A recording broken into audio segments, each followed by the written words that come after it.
రెండు వేరు కేసులో పట్టుబడిన నిందితులను రిమాండ్ తరలించిన ఘటన సూర్యాపేట జిల్లా కోదాడ సర్కిల్ పోలీస్ స్టేషన్లో చోటు చేసుకుంది.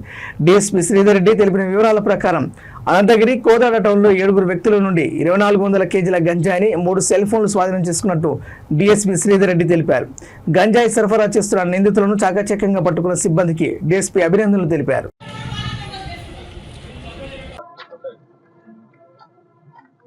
కానీ ఫిషింగ్ రైడ్స్ అనేది కొద్దిగా ప్రాబ్లం అవుతుంది కదా.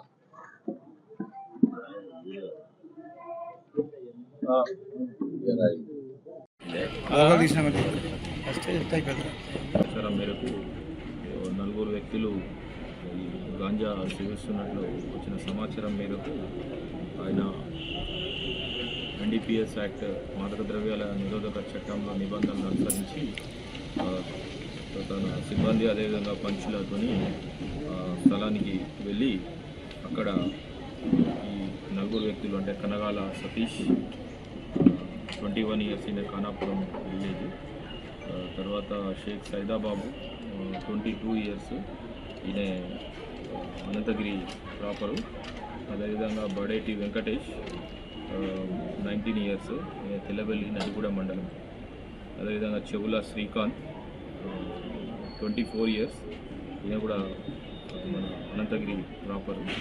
సో వీళ్ళ దగ్గర ఒక్కొక్కరి దగ్గర దాదాపు మొదటి వ్యక్తి సతీష్ దగ్గర 1 కేజీ, మిగతా 3 వ్యక్తుల దగ్గర దాదాపు 300 గ్రాముల గంజాయి చొప్పున స్వాధీనం చేసుకోవడం జరిగింది. ఈ 4 కూడా ప్రొసీడింగ్స్ చేసి ఆ తర్వాత పోలీస్ స్టేషన్కి తీసుకురావడం జరిగింది. అయితే వీళ్ళ 4 కూడా ఇది భానుప్రకాష్ మిర్యాల కూడా చెందిన ఈజ్ ద మెయిన్ కల్ప్రిట్. ఆయన ప్రజెంట్ పరారీలో ఉన్నాడు. అతను గతంలో కూడా ఈ గాంజా సంబంధించిన నేరంలో నేరస్తులో ఉన్నాడు. ఇక్కడ కూడా ఒక స్పెషల్ పార్టీ ఉంది, సడన్ సర్ప్రైజ్ రైడ్స్ కూడా చేస్తున్నాము. తల్లిదండ్రులు కూడా ఇలాంటి దృష్టిలో పెట్టుకొని తల్లిదండ్రులు కూడా తమ పిల్లలు ముఖ్యంగా సాయంత్రం సమయాల్లో ఎక్కడికి పోతున్నారు ఎక్కడికి వస్తున్నారు అని అబ్జర్వ్ చేసుకోవడం వాళ్ళ యొక్క విధి. వాళ్ళ